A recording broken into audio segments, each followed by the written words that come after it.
Meus irmãos e irmãs, caríssimo diácono, as consagradas irmãs aqui presentes, equipe litúrgica, povo de Deus, aqueles que nos acompanham através das mídias sociais. Estamos iniciando nesta quarta-feira de cinzas, como já havia falado, o tempo quaresmal. E neste tempo, a igreja no Brasil, a CNBB, lança a campanha da fraternidade. É o momento de refletirmos sobre determinados temas que requer de nossa parte uma atenção e um destaque especial sobre aquilo que vive o nosso povo, a nossa sociedade. Este ano, a igreja traz até nós, para nós, o tema sobre a fraternidade e a fome. E como lidarmos com a fome? A fome que assola, a fome que está presente sobre tantas pessoas. E assim, olhando o nosso Brasil, o nosso país, não é considerado um país pobre.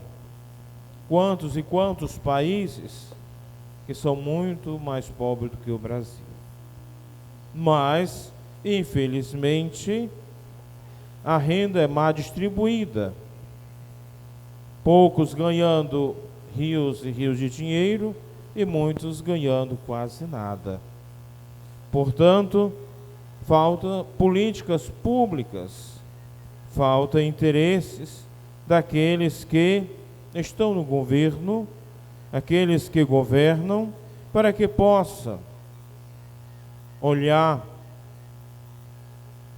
e fazer com que políticas voltadas para esses que estão à margem, aqueles que vivem uma vida que requer de fato uma atenção especial. Vejamos, olhando para este tempo que vivemos esses dias, período de carnaval, a gente vê quantos e quantos milhões de dinheiro foram aí neste período. E o carnaval passou, e este tempo passou. E aí?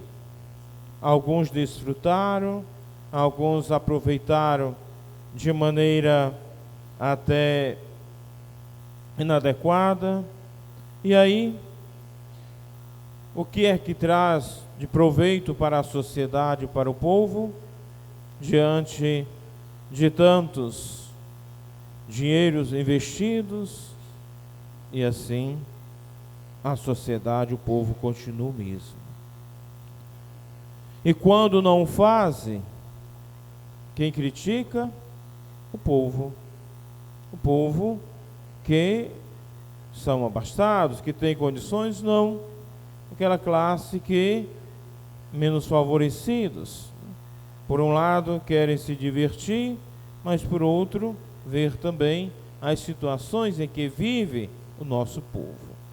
É um assunto um tanto quanto polêmico, mas que se faz necessário que em todas as camadas da sociedade, toda a sociedade, possamos refletirmos, nos questionarmos sobre este assunto e que possam também ter gestos concretos para que possamos ser solidários com aqueles que mais sofrem e que muitas vezes são esquecidos e que muitas vezes vivem situações precárias em nossas cidades, em nossos municípios. E hoje, e neste tempo, que nos fala o Evangelho nesta liturgia, 3 pontos requer nosso destaque, a nossa reflexão nesta liturgia, quando assim vem falar sobre, Jesus fala sobre a hipocrisia que é algo detestável aos olhos de Deus. Os hipócritas, eles fazem aquilo que fazem, não para agradar a Deus, mas para serem vistos pelas pessoas aquilo que fazem.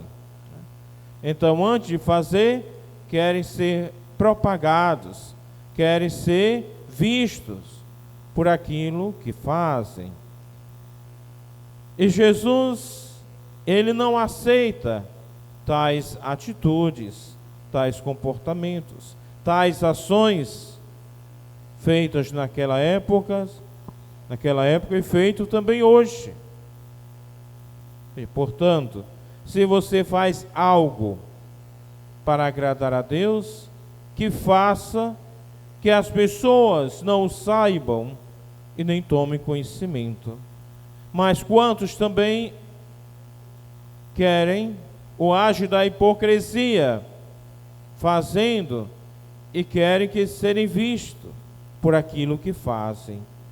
No mínimo você pode receber os aplausos de uma assembleia, de um povo presente, quando se é anunciado e falado aquilo que se fez, mas que não receberá a recompensa de Deus. Pois de fato, para que possamos receber a recompensa de Deus, que esta é a mais importante, requer que para o povo possa passar despercebidos. E vejamos que às vezes até nós mesmos, em algumas situações, somos chamados a atenção.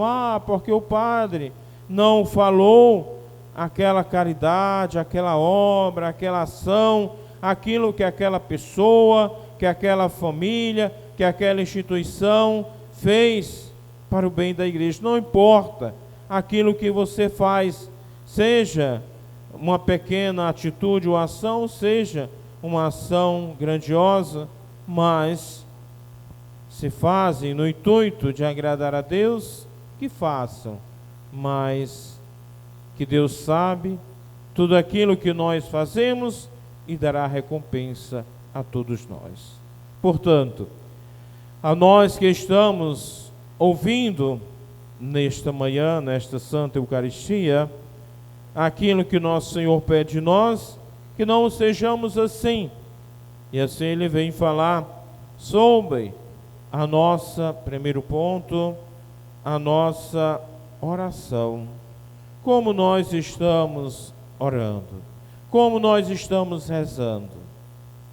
Estamos rezando e a nossa oração, de fato, é aquela oração que chegue até o Senhor na minha intimidade, e Deus sabe da minha vida, orar, rezar a partir da vida, a partir da sua situação. Deus sabe, Deus conhece. Se faz necessário que eu deva apresentar a Ele, claro, pois Ele espera de nós iniciativas, mesmo Ele conhecendo quem nós somos, aquilo que necessitamos, mas Ele espera de nós as nossas iniciativas. E é a partir daí que quando eu rezo com a vida, de quando eu coloco a minha vida com minhas fragilidades, com minhas dificuldades, com as situações que estou vivendo, então aquela oração, ela será ouvida pelo Senhor a partir da minha realidade, de como eu estou vivendo. E a oração é sempre um clamor, a oração é apresentar-se e colocar-se na presença do Pai, na presença de Deus. E assim, Ele olhará para nós e no momento oportuno, Ele agirá com amor e virá ao nosso encontro. Depois, as nossas boas ações, né? A nossa esmola, a nossa colaboração, a nossa ajuda, aquilo que fazemos, seja para a obra do Senhor, ou seja, para alguma boa ação com o necessitado, com a pessoa que precisa, com as instituições de caridade que são assistidas,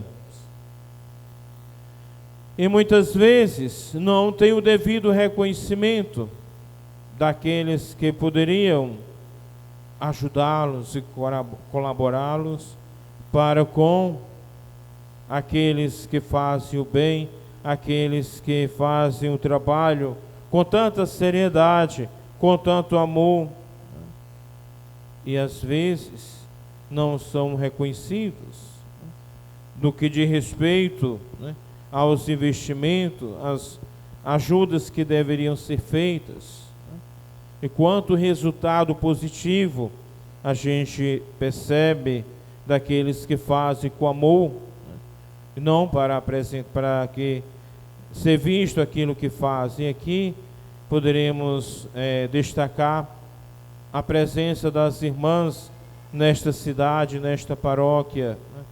Eu ainda pessoalmente não conhecemos, mas sabemos já o trabalho que elas realizam, que elas fazem, né? Estão ali diariamente fazendo, se colocando à disposição diante de tantas fragilidades humanas, diante de tantos sofrimentos, estão ali para dar um suporte, dar um apoio, ajudá-los a tantos, muitas vezes, filhos de vocês que vivem em situações precárias, em situações difíceis. E assim, pelo mundo afora, tantas e tantas ações que a nossa igreja realiza, que a nossa igreja faz com tão pouco e faz tanto. E depois o nosso jejum, o terceiro ponto que vem nos falar o evangelho de hoje, né? Jejum esse que às vezes deixamos a desejar, fazer alguma renúncia de determinados alimentos, não fazer por fazer, mas que de fato ou possamos dar o sentido, o porquê estamos fazendo, né? Não somente o jejum de alimentos, de bebidas, mas às vezes de comportamento, às vezes de atitudes, às vezes até mesmo daquilo que falamos. Eu falo demais, eu xingo demais, então vou fazer o jejum, evitar a falar palavrões, a falar determinadas situações. Então vou passar a fazer esse propósito de viver na minha quaresma em determinadas situações que para mim se faz presente na minha vida, e assim o Senhor me ajudará para que eu possa nesta quaresma me penitenciarmos sobre determinadas situações, ou até mesmo de alguns vícios que possam fazer esse capricho e viver este tempo da quaresma, fazendo nossas penitências, o nosso jejum. E daqui a pouco nós iremos recebermos todos as cinzas sobre a nossa cabeça. E no momento em que cada um receberá, iremos dizer-nos a seguinte palavra: convertei-vos e crede no Evangelho. Não simplesmente uma conversão, mas a conversão que possa nos levar, de fato, a um compromisso de fé, a um compromisso cristão. E assim, a conversão que deve acontecer conosco, não só hoje, mas em toda a nossa vida, toda nossa caminhada, e aproveitando e vivenciando o momento para sermos um motivo, um momento inicial para que de fato possamos viver aquilo que o tempo quaresmal, que o tempo nos proporciona e nos convida a todos nós. E assim, depois, exercícios e práticas, somos convidados a participarmos como igreja, como comunidade de fé. E aqui me faz recordar as caminhadas penitenciais feitas e vividas em outras paróquias. Na paróquia onde eu trabalhei antes de vir para cá, Rondon do Pará, também lá no Ceará, via quanta manifestação de fé, da participação do nosso povo, que esperava as sextas-feiras para participar, né, com alegria, com devoção e fé, estes momentos penitenciais, e que assim também somos convidados, nossa paróquia, a vivenciar este momento que nos ajuda e nos ajudará muito na nossa conversão, no nosso processo de caminhada de fé de filhos e filhas de Deus. Louvado seja nosso Senhor Jesus Cristo. Para sempre